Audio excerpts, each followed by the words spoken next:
Selamat datang di YouTube channel Visi. Di video kali ini saya akan memaparkan materi tentang peranan media dalam pembelajaran. Sebelumnya izinkan saya memperkenalkan diri. Perkenalkan, nama saya Visi Gina Becrabeno dengan NIM 14144-23100 kelas 5A PGSD Universitas Negeri Gorontalo. Video ini dibuat untuk memenuhi mata kuliah media dan sumber belajar yang diampu oleh Dr. Rustam I. Hussein MPD. Latar belakang. Perkembangan teknologi yang semakin canggih menjadi saran penting untuk mencapai tujuan pendidikan yang lebih efektif dan efisien. Oleh karena itu, dosen atau guru dituntut untuk mengembangkan kemampuan dalam menguasai teknologi dan juga untuk menggunakan media di dalam proses pembelajaran. Jadi, media pembelajaran adalah salah satu metode dalam mengatasi segala macam persoalan dalam mengajar. Bukan saja mengatasi persoalan, namun media pemberi pembelajaran memberi berbagai informasi yang kohesif kepada peserta didik. Selanjutnya, peran dan fungsi. Media pembelajaran memiliki banyak peran dan juga fungsi sebagai berikut. Ada 3 peran dan fungsi. Yang pertama, media pembelajaran yang berupa mesin atau teknologi dipandang sebagai aplikasi ilmu pengetahuan yang berwujud media elektronik atau mesin pembelajaran lainnya dan menempati posisi strategi dalam mempermudah dan memperlancar belajar. Yang kedua, ada jangkauan belajar juga menjadi lebih luas dan lebih cepat. Yang pada akhirnya penerapan teknologi pembelajaran memiliki kontribusi yang besar dalam belajar. Dan yang ketiga adalah sumber belajar yang dimanfaatkan oleh sekolah atau dapat juga dilakukan secara bersama-sama dan akan lebih mempercepat pemerataan dan persebarluasan kualitas hasil pembelajaran. Selanjutnya ada peran dan fungsi. Ada beberapa pendapat tentang fungsi media pembelajaran. Yang pertama ada dari MC Kwon. Dalam bukunya yang berjudul Audio Visual Aids to Instruction mengemukakan 4 fungsi media. Selanjutnya menurut Encyclopedia of Educational Research terdapat 10 nilai atau manfaat media pendidikan. Dan yang terakhir dari Eli dalam Denim menyebutkan 6 manfaat media dalam pengajaran. Setelahnya kita akan membahas satu persatu pendapat ini. Yang pertama ada pendapat dari MC Kwon.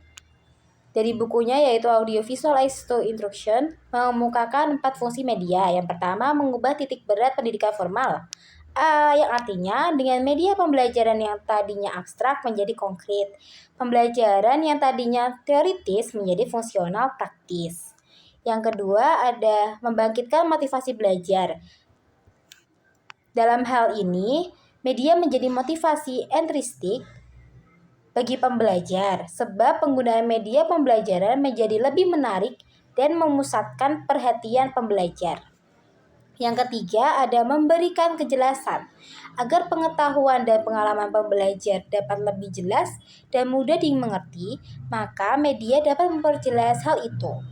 Yang terakhir, yang keempat, yaitu memberikan stimulasi belajar, terutama rasa ingin tahu pembelajar.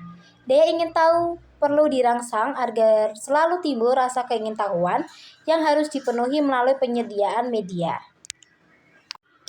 Media juga berfungsi secara efektif dalam konteks pembelajaran yang berlangsung tanpa menuntut kehadiran guru. Media sering dalam bentuk kemasan untuk mencapai tujuan pembelajaran. Dalam hal situasi seperti ini, tujuan telah ditetapkan, petunjuk atau pedoman kerja untuk mencapai tujuan telah diberikan. Bahan-bahan atau material telah disusun dengan rapi dan alat ukur atau evaluasi juga disertakan. Media pembelajaran yang mempersyaratkan situasi seperti di atas dapat berwujud modul, paket belajar, kaset, dan perangkat lunak komputer yang dipakai oleh peserta didik atau peserta pelatihan.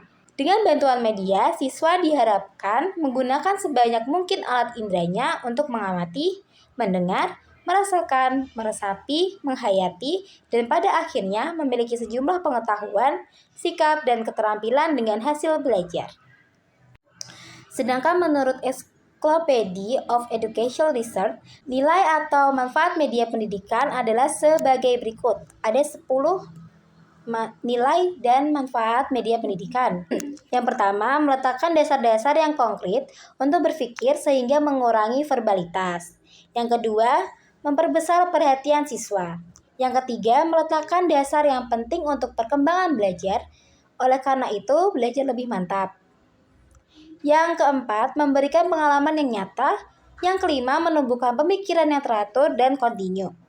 Yang keenam, membantu tumbuhnya pengertian dan dengan demikian membantu perkembangan bahasa.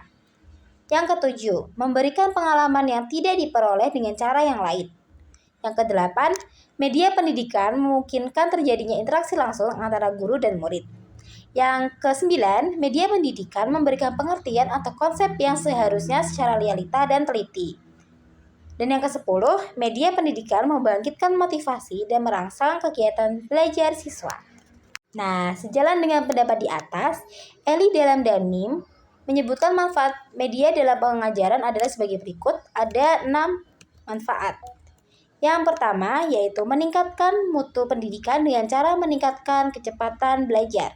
Membantu guru untuk menggunakan waktu belajar siswa secara baik, mengurangi beban guru dalam penyajian informasi, dan membuat aktivitas guru lebih terarah untuk meningkatkan semangat belajar.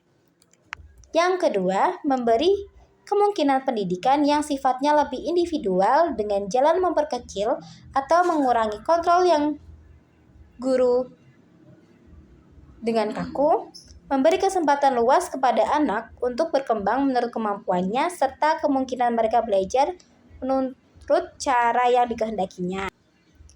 Selanjutnya yang ketiga, memberi dasar pengajaran yang lebih ilmiah dengan jalan menyajikan atau merancangkan program pengajaran yang logis dan sistematis. Mengembangkan kegiatan pengajaran melalui penelitian, baik sebagai pelengkap maupun sebagai terapan. Yang keempat, pengajaran dapat dilakukan secara mantap karena meningkatnya kemampuan manusia untuk memanfaatkan media komunikasi, informasi, dan data secara lebih konkret dan rasional. Selanjutnya yang kelima, meningkatkan terwujudnya kedekatan belajar. Karena media pengajaran dapat menghilangkan atau mengurangi jurang pemisah antara kenyataan di luar kelas dan di dalam kelas serta memberikan pengetahuan langsung.